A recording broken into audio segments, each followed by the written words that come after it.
সন্ধ্যা হলেই মনটা শুধু খাই খাই করে। তো আজকেও তার ব্যতিক্রম কিছু নয়, তাই চলে গেলাম রান্নাঘরে মনকে কিছু খাওয়ানোর জন্য। আজকে মনকে কী কী খাওয়ালাম আমি সেটাই আপনাদের সাথে শেয়ার করব। হ্যালো, আসসালামু আলাইকুম, ওয়েলকাম টু মাই ব্লগ। সবাই কেমন আছেন? তো দেখতেই পাচ্ছেন এখানে আমি পেঁয়াজি করেছি এবং এখানে আমি এখন ছোলা করবো, সে প্রিপারেশন নিচ্ছি। ছোলাটা কিন্তু আমার সিমসাম খেতে খুবই ভালো লাগে। শুধু আমি জাল কুচি করে কেটে তারপর পেঁয়াজটা একটু লাল লাল করে ভেজে তার ভিতরে লবণ একটু হলুদ, জাস্ট এইটুকুই, আর কোনো মশলা আমি ইউজ করি না। আমার মশলা দিয়ে খেতে কেন জানি না ভালো লাগে না, এভাবে খেতেই কিন্তু মজা লাগে। আর এদিকে আমার ছোলাটা হয়ে এসেছে।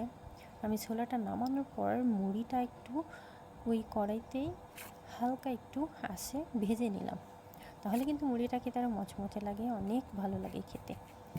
তারপরে তো রেডি হয়ে গেল, আমি এটা নিয়ে ঘরে চলে আসলাম। আর আমার সোনা বাচ্চাটা এখানে খেলছে, আর হাজব্যান্ডও ছিল বাসায়।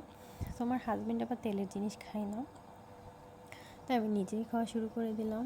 আর আমার সোনা বাচ্চাটা, আমার জান বাচ্চাটা একটা নিয়ে খেতে শুরু করলো। আর আমার পেঁয়াজিটা দেখেন।